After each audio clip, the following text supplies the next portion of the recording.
أعوذ بالله من شرور أنفسنا ومن سيئات أعمالنا من يهده الله فلا مضل له ومن يضلله فلا هادي له ونشهد أن لا إله إلا الله وحده لا شريك له ونشهد أن محمدا عبده ورسوله الذي أرسله بالحق بشيرا ونذيرا وداعيا إلى الله بإذنه وسراجا منيرا وقد قال الله تعالى في كلامه المجيد والفرقانه الحميد أعوذ بالله من الشيطان الرجيم بسم الله الرحمن الرحيم إن الله وملائكته يصلون على النبي يا أيها الذين آمنوا صلوا عليه وسلموا تسليما وقال تعالى أيها المسلمون أوصيكم بنفسي بتقوى الله عز وجل فإن التقوى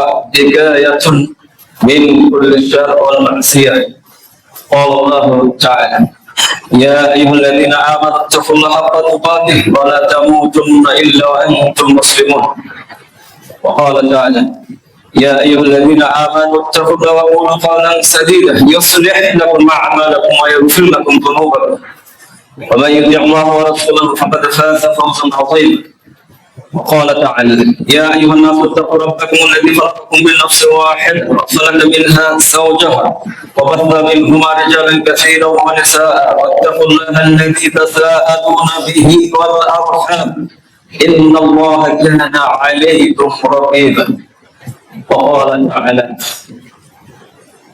لن ينال الله لحومها ولا دماؤها ولكن ينال التقوى منكم সূরা আল-হজ 37 নম্বর আয়াত।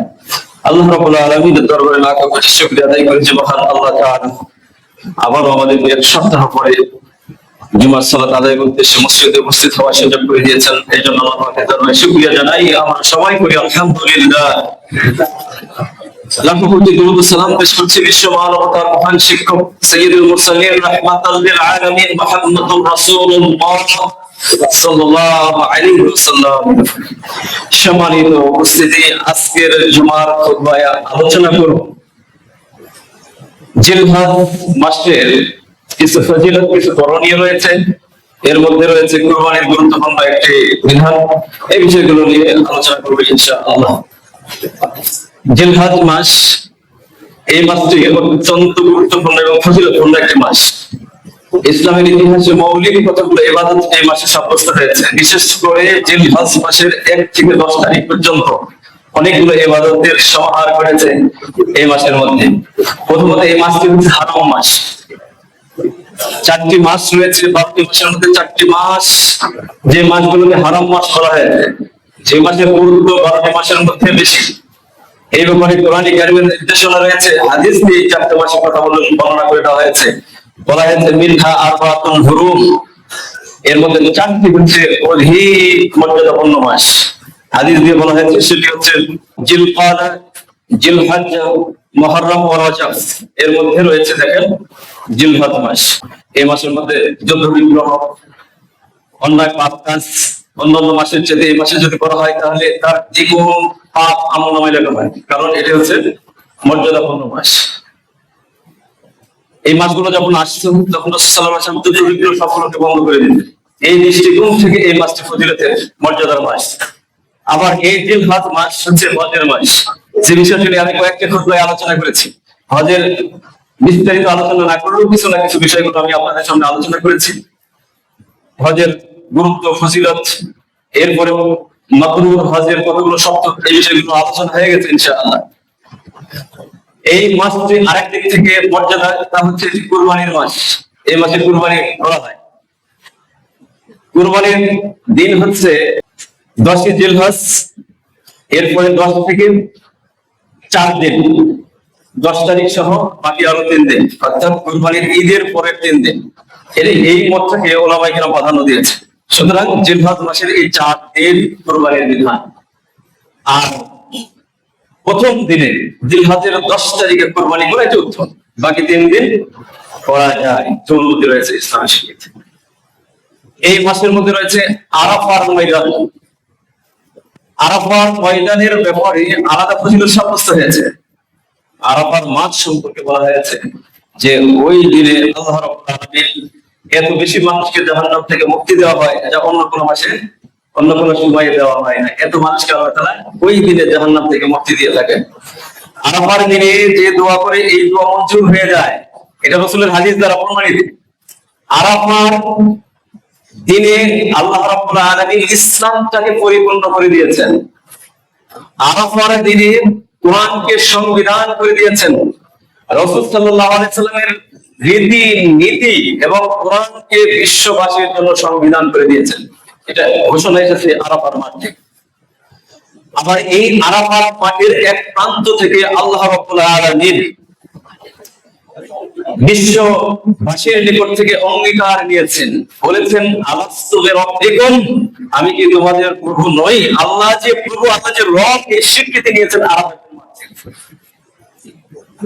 সকল দিক থেকে আরাফার মাঠের ফজিলত রয়েছে। আরো ফজিলত রয়েছে, যে ব্যক্তি আরাফার দিনে সিয়াম পালন করবে, অর্থাৎ হাজী সাহেব যারা হজ করার জন্য যাবে তারা রোজা রাখবে না, তারা আরাফার মাঠে অবস্থান গ্রহণ করবে, কারণ আরাফার মাঠে অবস্থান করা ছাড়া হজ কবুল হবে না।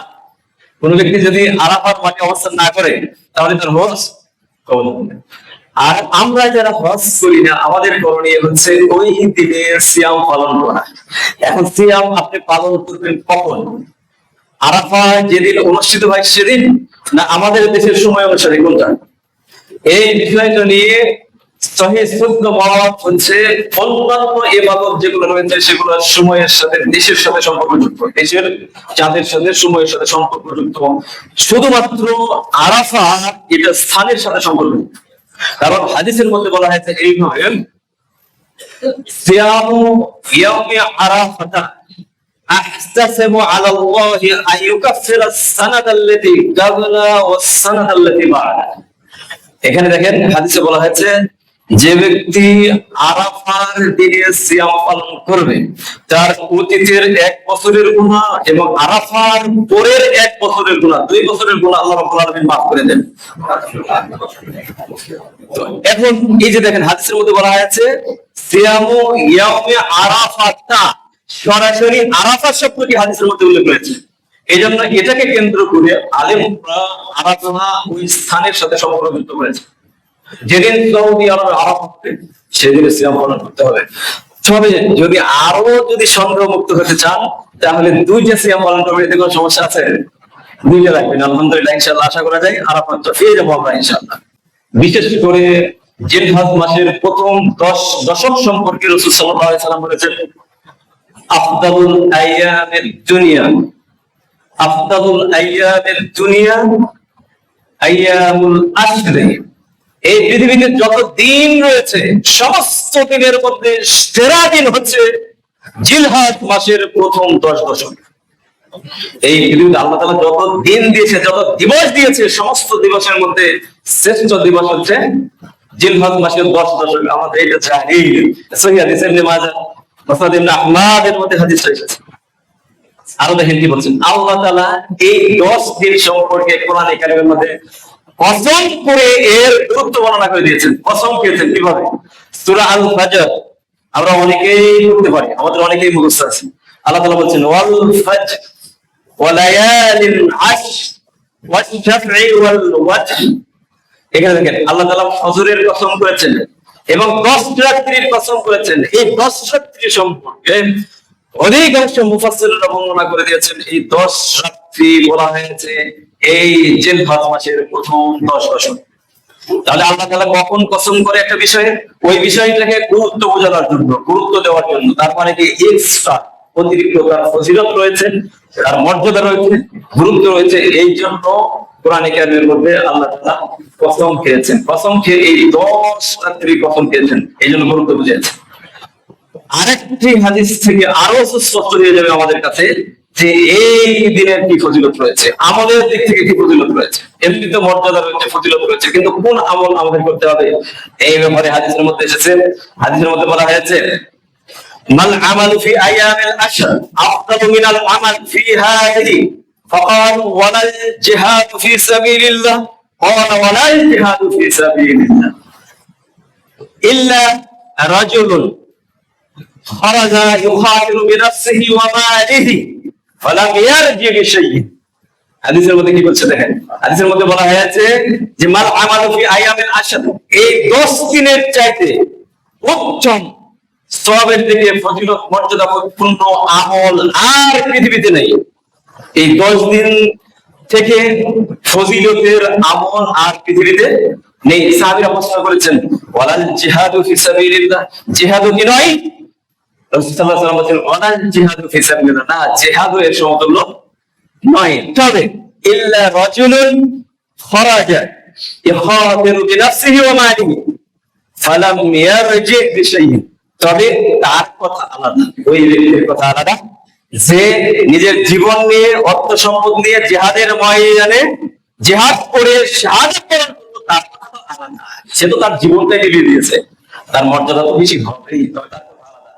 তবে যদি সে ফিরে আসতো, ওই ব্যক্তি যদি ফিরে আসতো, তাও সমতুল্য হতো না এই 10 দিনের আমল রয়েছে। তারা বুঝতে পেরেছেন তাহলে এই 10 দিনের কি ফজিলত রয়েছে। এখন আমরা কি আমল করে করবো এই মাসগুলোতে, এই দিনগুলোতে কি আমল করবো আমরা? এই 10 দিনের আমলগুলোর মধ্যে আমলটাকে দুইটা ভাগে আমরা ভাগ করি, একটা হচ্ছে আম আমল আর একটা হচ্ছে খাস আমল। আম আমলের মধ্যে আমরা নিয়ে এসে যে সমস্ত আমলগুলো সচরাচর আল্লাহ তাআলা আমাদের বিধিবদ্ধ করে দিয়েছেন, বিধান করে দিয়েছেন, সেগুলোকে আমাদেরকে পালন করতেই হবে। যেমন 5 ওয়াক্ত সালাত করেন, তাহাজ্জুদের সালাত আদায় করা, তাই না, দোয়া জিকির আজকার তাসবিহ তাহলিল, মানুষের হক পরিশোধ করা, পরনিন্দা চগলখড়ি এগুলো না করা, এগুলো আম আমল যেগুলোর বিধান আল্লাহ তাআলা শরীয়তবদ্ধ করে দিয়েছেন, এগুলো তো এর মধ্যে থাকবেই। এবং খাস কিছু আমল রয়েছে, খাস আমলের মধ্যে আপনি পাবেন তার 1 নম্বর হচ্ছে এই 10 দিনের কথা বলছি, খাস কিছু আমল আছে এক্সট্রা, এই 10 দিনের জন্য শুধুমাত্র আলাদা এক্সট্রা করে দেওয়া হয়েছে। তার মধ্যে রয়েছে 1 নম্বর হচ্ছে যে যারা কুরবানি দিবে তারা আঙ্গুল, শরীরের পশম এবং অনেকের দাড়ি সুন্দর করে সাজিয়ে গুছিয়ে রাখে, তাই না, ভিতরের বাহিরের যে পশম গুলো রয়েছে এগুলো কোনোটাই যারা কুরবানি দিতে চায় তারা যেন না কাটে। এটা রাসূল সাল্লাল্লাহু আলাইহি ওয়াসাল্লামের গুরুত্বপূর্ণ একটা সুন্নাত, এটা রাসূল সাল্লাল্লাহু আলাইহি ওয়াসাল্লাম সাহাবায়ে-কেরামদের নির্দেশনা দিয়েছেন। অর্থাৎ জিলহজ মাসের চাঁদ যখন থেকে উদিত হয়েছে কুরবানি পর্যন্ত আপনি এই সমস্ত কাজগুলো থেকে বিরত থাকবেন, ঠিক আছে? এটা 1 নম্বর আমল। 2 নম্বরের আমল হচ্ছে যে এই মাসে সিয়াম পালন করা। সিয়ামের কথা তো বললামই, রাসূল সাল্লাল্লাহু আলাইহি ওয়াসাল্লামের কিছু কিছু দলিল থেকে এটা প্রমাণিত হয় যে 1 থেকে 9 তারিখ পর্যন্ত রাসূল সাল্লাল্লাহু আলাইহি ওয়াসাল্লাম রোজা রেখেছেন। 1 থেকে 9 তারিখ পর্যন্ত ভালো আমল, আমলের মধ্যে অন্যতম হচ্ছে সিয়াম পালন করা। যদি আমরা এই পুরো 9টা রোজা সিয়াম পালন যদি আমরা নাও করতে পারি, কমপক্ষে আরাফার সিয়াম যাতে কোনো অবস্থাতে ছুটে না যায় এই বিষয়টা গুরুত্ব রাখতে হবে। কারণ তার ফজিলত কি 1 বছরের অতীতের এবং পরবর্তী 1 বছরে 2 বছরের গুনাহ মাফ হয়ে যায়। এই জন্য খেয়াল রাখতে হবে আরাফার সিয়াম যাতে কোনো অবস্থায় ছুটে না যায়, এটা গুরুত্বপূর্ণ একটা আমল। প্রয়োজন হলে আপনার ডায়েরিতে একটু লিখে রাখেন, প্রয়োজন হলে আপনি কাপড় বলে রাখেন যাতে স্মরণ করে দেয়, অনেকে স্মরণ থাকে না, এই সিয়াম যাতে কোনো অবস্থাতেই ছুটে না যায়। এরপরে এই 10 দিনের গুরুত্বপূর্ণ আমল হচ্ছে তাকবীর পাঠ করা। তাকবীর, তাহলিল, তামহিদ, তিনটা আছে। তাকবীর আল্লাহু আকবার, তামহিদ আলহামদুলিল্লাহ, তাহলিল লা ইলাহা ইল্লাল্লাহ, এটা জপতে থাকতে হবে। এই 10 দিন যখন আসতো সাহাবায়ে-কেরাম এটা জুড়ে জুড়ে রাস্তাঘাটে মাঠে সব জায়গায় পড়তে লাগে যাতে অন্য মাস শুনে সাথে চেয়ে শুরু করতে পারে, বুঝতে পারছেন? এই জন্য এগুলো পড়তে হবে, বিশেষ করে 5 ওয়াক্ত সালাতের পরে এইগুলো পড়া, বুঝতে পারছেন? এই আমলগুলো কিন্তু আমাদের মধ্যে নাই। আমলগুলো কখন থেকে পড়া শুরু করতে হবে? ওই যে আরাফার দিনের 9 জিলহজের ফজর থেকে শুরু, অর্থাৎ তাকবীরে তাশরিক যেটা বলা হয়, আল্লাহু আকবার, আল্লাহু আকবার, লা ইলাহা ইল্লাল্লাহ, আল্লাহু আকবার, আল্লাহু আকবার ওয়া লিল্লাহিল হামদ। এটা 9 জিলহজ আরাফার দিনের ফজর থেকে শুরু করে 13ই জিলহজ আসর পর্যন্ত এই তাকবীরটা পাঠ করা গুরুত্বপূর্ণ সুন্নাত, এটা একটু মনে রাখবেন। এই তাকবীরটা আমরা পড়ব ইনশাআল্লাহ, এটা গুরুত্বপূর্ণ একটা আমল। এরপরে হজ পালন করা, তো এই দিনের 10 তারিখের মেন হজ, সেদিন কুরবানির দিন, ওই দিনে কিন্তু হাজী সাহেবরা সৌদি আরবে বসে হজ আদায় করবেন। এরপরে এই মাসে রয়েছে ঈদের নামাজ। ঈদের নামাজ গুরুত্বপূর্ণ একটা সালাত, এটা যাতে কোনো অবস্থাতে ছুটে না যায়। ঈদের সালাতের ব্যাপারে যেই মতটা প্রাধান্য মত, সেটি হচ্ছে ঈদের সালাতটা হচ্ছে ওয়াজিব। অনেকে সুন্নাতে মুআক্কাদা বলেছেন, কিন্তু দলিল আল-কিতাবের ভিত্তিতে যদি আমরা দেখি তাহলে এটি ওয়াজিব, ছুটে যাতে না যায়। এরপরে গুরুত্বপূর্ণ আমল হচ্ছে কুরবানি করা। আমরা কুরবানি করবো, তাই না? 10ই জিলহজে ইনশাআল্লাহ আমরা কুরবানি করব। এই কুরবানি সম্পর্কে একটু কথা বলি। কুরবানি হচ্ছে অরফ থেকে এর উৎপত্তি। অরফ শব্দের অর্থ হচ্ছে নৈকট্য লাভ করা, আল্লাহ তাআলার নৈকট্য লাভ করা। আল্লাহ তাআলার শরীয়ত বিধি মোতাবেক হালাল পশু আল্লাহর রাস্তায় উৎসর্গ করে দেওয়া, আল্লাহর রাস্তায় জবাহ করে দেওয়ার নামই হচ্ছে কুরবানি। এই কুরবানির সূচনা আদম আলাইহিস সালাম থেকে শুরু হয়েছে। আদম আলাইহিস সালামের 2 সন্তান হাবিল কাবিলের কুরবানি সেই যুগ থেকে কিন্তু শুরু হয়েছে। এটা বিধান করে দেওয়া হয়েছে, তবে সিস্টেমটা আলাদা ছিল। এক একটা সময় এক একটা সিস্টেম ছিল কুরবানি করার। যেমন সেই সময় হাবিল কাবিল আদম আলাইহিস সালামের সন্তানের যে কুরবানির বিধান ছিল তা হচ্ছে পশু আল্লাহর রাস্তায় ছেড়ে দিবেন, এরপরে আকাশ থেকে আগুন এসে ওটাকে জ্বালিয়ে দিবে। যার কুরবানি কবুল হবে আকাশ থেকে আগুন এসে জ্বালিয়ে দেবে। এটা কিন্তু বিধান ছিল। এরকম যদি আমাদের হইতো তাহলে বলেন দেখি কয়জনের কুরবানি কবুল হইতো? সুবহানাল্লাহ। আল্লাহ তাআলা এই যে সিস্টেমটা, আমাদের যে সিস্টেমটা, যে সিস্টেমে আমরা কুরবানি করি, এটা হচ্ছে ইব্রাহিম আলাইহিস সালামের নিয়মটাকে আল্লাহ তাআলা চয়েস করেছেন, পছন্দ করে দিয়েছেন। এই জন্য যার কুরবানি গ্রহণ হইলো না হলো কেউ যাতে বুঝতে না পারে, একমাত্র শুধুমাত্র লিপিবদ্ধ থাকে রবের সামনে। তাছাড়া যদি বিধান যদি এদিকেও থাকতো যে আকাশ থেকে আগুন এসে পুড়িয়ে দিয়েছে আরেকজনের দায়নি, তাহলে সমাজে সে তিরস্কৃত হয়তো, তাই না? কিন্তু আল্লাহ তাআলা এটা করেন নাই, এটা গোপন রেখেছেন। তো ইব্রাহিম আলাইহিস সালামের সুন্নাতটা কি সিস্টেমে? আল্লাহ তাআলা ইব্রাহিম আলাইহিস সালামের ঘটনা তো বড়, আমি বলছি না এটা। আল্লাহ তাআলা ইব্রাহিম আলাইহিস সালামকে অর্ডার করলেন যে তুমি তোমার প্রিয় বস্তু কুরবানি করো, তাই না? ইতিহাসগুলো আপনারা জানেন।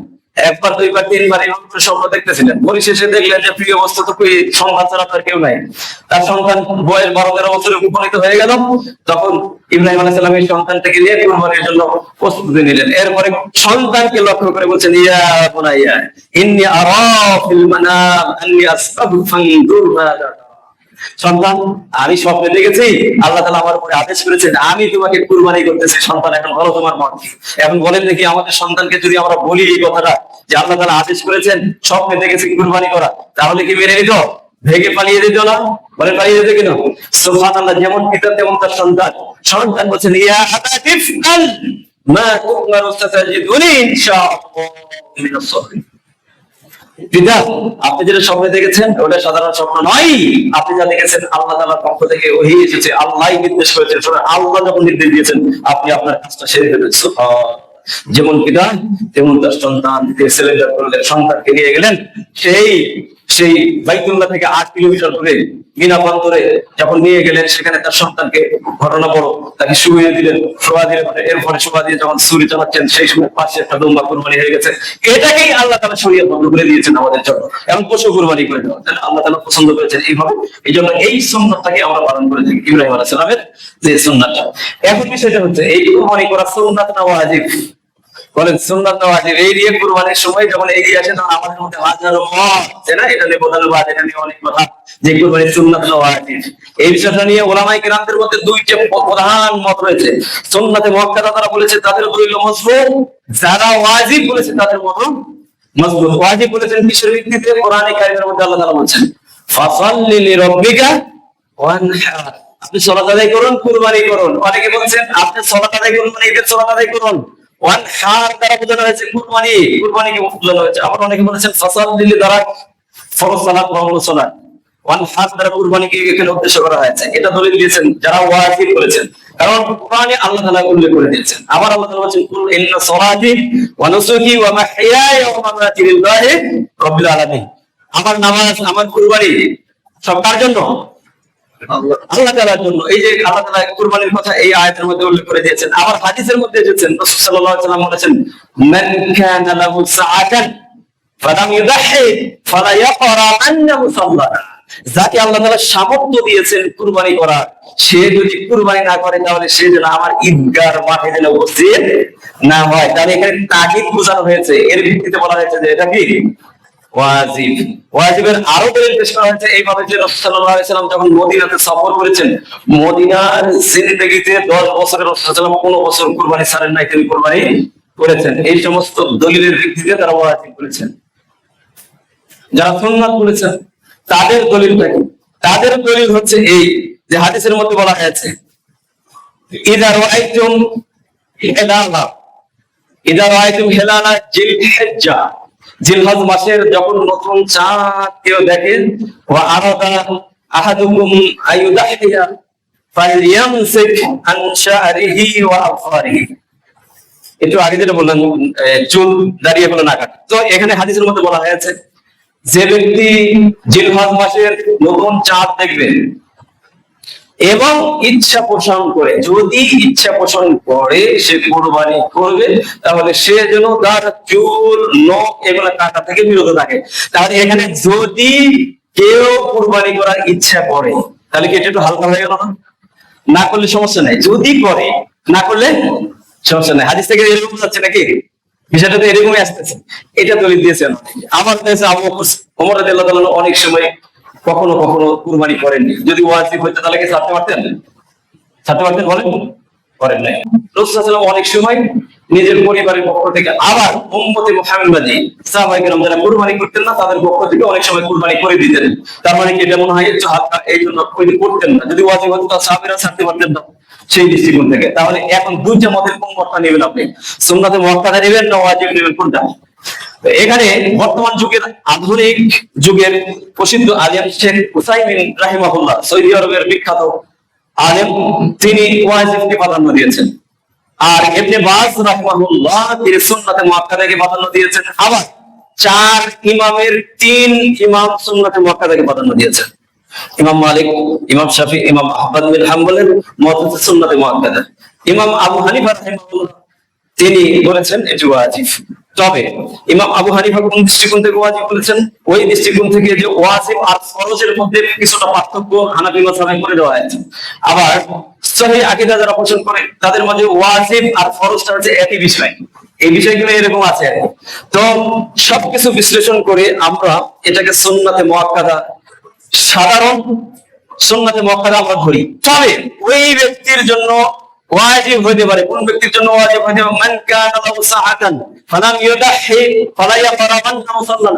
যার সামর্থ্য আছে যে কুরবানি করলো না, সেজন্য ঈদগাহ মাঠে না যায়, সামর্থ্য থাকা অবস্থায় যদি কুরবানি না দেয় তাহলে তার এই ওয়াজিব বিধানটা লঙ্ঘন হবে। তবে হানাফি মাযহাবে যেটা বলা হয়েছে ওয়াজিব দ্বারা বোঝানো হয়েছে যে যার নেসাব পরিমাণ সম্পদ আছে তার উপরে ওয়াজিব। কিন্তু নেসাব পরিমাণ সম্পদ কতটুকু হতে হবে? নেসাব পরিমাণ সম্পদ হচ্ছে আপনার 7.5 ভরি স্বর্ণ। আপনি যদি রৌপ্য ধরেন তাহলে কমপক্ষে 1,80,000 টাকা। তো 1,80,000 টাকা অনেকের কাছেই ভাই। আপনি যদি স্বর্ণের ধরেন তাহলে 18 লক্ষ টাকা কয়জন লোকের কাছেই পাওয়া আছে? হানাফি মাযহাবে এটা বলা হয়েছে যার নিসাব পরিমাণ সম্পদ থাকবে তার উপরে কুরবানি ওয়াজিব। কিন্তু আমরা বলি এটা নয়, আমরা বলি হচ্ছে যে তার পরিবার অধীনস্থ যার আন্ডারে রয়েছে তাদের খরচ কাজের পরে কুরবানি কেনার যদি সামর্থ্য থাকে, কুরবানি যদি কিনতে পারে, তার উপরে এই কুরবানি করাটা বাধ্যতামূলক। আমাদের কাছে মনে হয় বিষয়টা ক্লিয়ার হয়ে গেছে। কারণ গুরুত্বপূর্ণ একটা বিষয়, এটা কোনো অবস্থায় যাতে আমাদের কাছ থেকে এই কুরবানিটা যাতে ছুটে না যায় এই বিষয়টাতে লক্ষ্য রাখতে হবে। এই কুরবানির কি ফজিলত রয়েছে? কুরবানির ফজিলত রয়েছে। আল্লাহ তাআলা বলেছেন, যে আয়াতটা আমি শুরুতে তেলাওয়াত করেছি, আল্লাহ বলেছেন লা ইয়ানাল্লাহু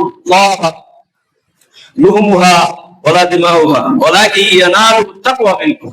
আল্লাহ তাআলা তোমাদের পশুর রক্ত, গোশত এগুলো আল্লাহ তাআলা চান নাই। আল্লাহ তাআলা চান তোমাদের নিকট থেকে তোমাদের তাকওয়া। অর্থাৎ এই কুরবানি হবে কিসের ভিত্তিতে? তাকওয়ার ভিত্তিতে যাতে কুরবানিটা হয়। যেহেতু সময় অল্প, এই জন্য আমি আর 2 মিনিট বলে আমি শেষ করব। এখানে কুরবানি শুদ্ধ হওয়ার জন্য কতগুলো শর্ত রয়েছে। কুরবানি শুদ্ধ হবে আপনার কুরবানিটা যাতে ইখলাসের সাথে হয়, রাসূল সাল্লাল্লাহু আলাইহি ওয়াসাল্লাম যেভাবে শিক্ষা দিয়েছেন ঠিক সেইভাবে যাতে হয়। যদি তা না হয় তাহলে সেই কুরবানি কিন্তু আল্লাহ তাআলার দরবারে গ্রহণযোগ্য হবে না। আর এই কুরবানি করার ক্ষেত্রে নির্দিষ্ট বয়সে হতে হবে। গরু 2 বছর, ওট 5 বছর এবং ছাগল কমপক্ষে 1 বছর বয়সে হতে হবে। এর কম হলে কিন্তু গ্রহণযোগ্য হবে না, এই বিষয়টা খেয়াল রাখেন। এরপরে পশু ত্রুটি মুক্ত হতে হবে। ত্রুটি মুক্ত মানে ন্যাংরা, ঘোড়া, জীর্ণ শীর্ণ, রোগাক্রান্ত এগুলো যাতে না হয়। তবে কিনার পরে যদি সে ধরেন ন্যাংরা হয়ে গেছে তাহলে অনেক মালিকেরা বলছেন যে ওটা দ্বারা কুরবানি হবে, তবে দেখে শুনে এই ন্যাংরা পড়া এগুলো কিনা যাবে না, এই বিষয়ে খেয়াল রাখতে হবে। এরপরে গৃহপালিত পশু হতে হবে, এটা গুরুত্বপূর্ণ। গৃহপালিত পশু হতে হবে। আপনার যে বন্য পশু আছে না, অনেকে দেখবেন বন্য পশু এখন লালন পালন করে, ওগুলো কিন্তু কুরবানি দেয়, ওগুলো কিন্তু কুরবানি হবে না। পশুটা গৃহপালিত হতে হবে। 4টা প্রকার আছে গৃহপালিত, যেহেতু ওট, গরু, ভেড়া, ছাগল।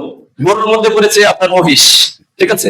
এই যে দুম্বার মধ্যে ভেড়া টেরা এই ধরনের রাখে, ছাগল, এগুলো বুঝতে পারছেন না? তো এই 4 প্রকারের পশু হতে হবে। যদি আপনি বন্য পশু কুরবানি দেন, যেমন বন্য গরু আছে অনেকে লালন পালন করে, হরিণ বাসায় লালন পালন করে, কুরবানি হবে হরিণ দিয়ে? বন্য পশু দিয়ে কুরবানি হবে? বন্য গরু অনেকে লালন পালন করে, হবে যদি? হবে না। যতই আপনি লালন পালন করুন, লালন পালন করার পরেও যদি সে গৃহপালিত হয়, আপনি যদি ছেড়েও দেন, কিন্তু তারপরে সেটি দিয়ে কুরবানি হবে না। এই বিষয়টা কি?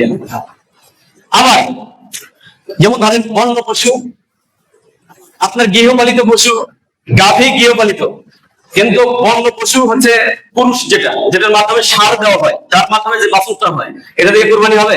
দুইটার সংমিশ্রণে যে পশুটা আসলো আগে, একটা গৃহপালিত একটা বন্য, দুইটার সংমিশ্রণে হলে তাহলে কুরবানি হবে?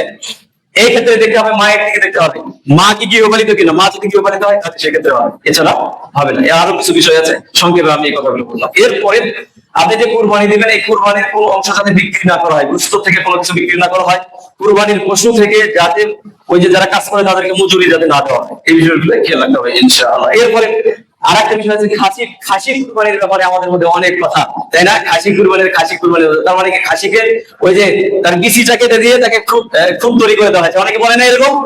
বর্তমানে এখন অনেকেই প্রশ্ন, আমার কাছে অনেকে কয়েকজনের প্রশ্ন করার জন্য এসেছে যে খাসি দিয়ে কোরবানি, তো অনেকে বলছে হবে না, কারণ হচ্ছে তাকে তো ওই যে বিচিটা কেটে দিয়ে তাকে তো এই খুদ বানিয়ে দেওয়া হয়েছে।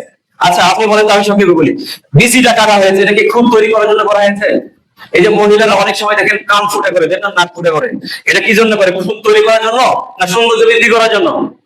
আচ্ছা আপনি যে ওই যে খতনা করেছেন, ওই খতনা কিসের জন্য করেছেন? খুব তৈরি করে দেওয়ার জন্য? তাহলে ওটা খত তৈরি হলো না? তাহলে সেই জিনিস আপনি নিজেও তো কি নিখুঁত না, বুঝতে পেরেছেন? এটা সৌন্দর্য বৃদ্ধির জন্য, তাই না? আবার এই যে পশু বিজ্ঞানী যারা আছে, দেখবেন যে এনিমেল সায়েন্স বলছে, কি বলছে তারা? বলছে যে যে পশুর বিচিটা খাসি বানিয়ে দেওয়া হয়, তাহলে তার গোশতটা সুস্বাদু হয় এবং মোটা তাজা হয়, দুর্গন্ধ দূর হয়, অনেকগুলো কারণে এটা ইসলামী শরীয়ত জায়েজ করে দিয়েছেন। এই ব্যাপারে সরাসরি হাদিস সাব্যস্ত হয়েছে। জাবের রাদিয়াল্লাহু তাআলা থেকে বর্ণনা হাদিসটা এসেছেন, দাবাহা ইয়াউমা যাবহে আকরানা রাইনে কাবশাতাইনে আমলাইনে মাউজি আইন। এই হাদিসের মধ্যে বলা হয়েছে রাসূল সাল্লাল্লাহু আলাইহি ওয়াসাল্লাম দুইটি শিং বিশিষ্ট ধূসর বর্ণের, কালো সাদা দুইটি বর্ণের খাসি কুরবানি করেছেন। মুসনাদে আহমদের হাদিস। আর কোনো প্রশ্ন এখানে সংশয় থাকার কোনো উপায় নেই। এরপরে মৃত ব্যক্তির পক্ষ থেকে কুরবানি হবে? মৃত ব্যক্তির পক্ষ থেকে কুরবানি করার প্রয়োজন নেই, তবে মৃত ব্যক্তিকে যদি আপনার কুরবানির সাথে শামিল করেন তাহলে সেক্ষেত্রে করতে পারবেন। যদি কোনো ব্যক্তি ওসিয়ত করে যায়, করে যদি মারা যায়, তাহলে ওই কুরবানি আপনি করবেন, কিন্তু ওখান থেকে কোনো মাংস আপনি খাবেন না, পুরোটাই ফিসাবিলিল্লাহ, আল্লাহর রাস্তায় দান করে দিবেন। এরপরে গুস্ত বন্টনের যে নীতিটা আমাদের সমাজে আছে, যে 3 ভাগ করে সমাজপতিরা 1 ভাগ নিয়ে নেয়, 1 ভাগ ফকির মিসকিনকে দেয়, আত্মীয় স্বজনকে আরো ভাগ খায়। মনে রাখেন 3 ভাগ করা এটা ইসলামী শরীয়ত দ্বারা শরীয়ত সাব্যস্ত নয়, তবে করাটা ভালো। যদি আপনি 3 ভাগ করেন, 1 ভাগ করে মিসকিনকে দেন, 1 ভাগ আপনি নিজে খান, আর 1 ভাগ আত্মীয় স্বজনকে দেন, এটা ভালো। একজন ব্যক্তি অনেক কষ্ট করে একটা ছাগল কুরবানি দিয়েছে, তার ফ্যামিলিতে প্রায় 8-10 জন মানুষ। আপনি যদি 3 ভাগ করে 1 ভাগ আত্মীয় স্বজনকে দেন, 1 ভাগ যদি সমাজে দেন, আর 1 ভাগ দিয়ে আপনি এক সাজও ভালো করে খেতে পারবেন না। এই জন্য ইসলামের শরীয়ত মত করেন, আপনি প্রয়োজন হলে আপনার প্রয়োজন আপনি পুরোটাই খেতে পারবেন, কোনো সমস্যা নেই। আবার একজন ব্যক্তি কোনটা গরু কুরবানি দিয়েছেন, 15 লাখ 20 লাখ টাকাতে গরু কিনে কুরবানি দিয়েছে, বাড়িতে মাত্র 2 জন মানুষ, আপনি কি করবেন? এত কিছু নিয়ে আপনি কি করবেন? আপনি একটু রেখা পুরোটাই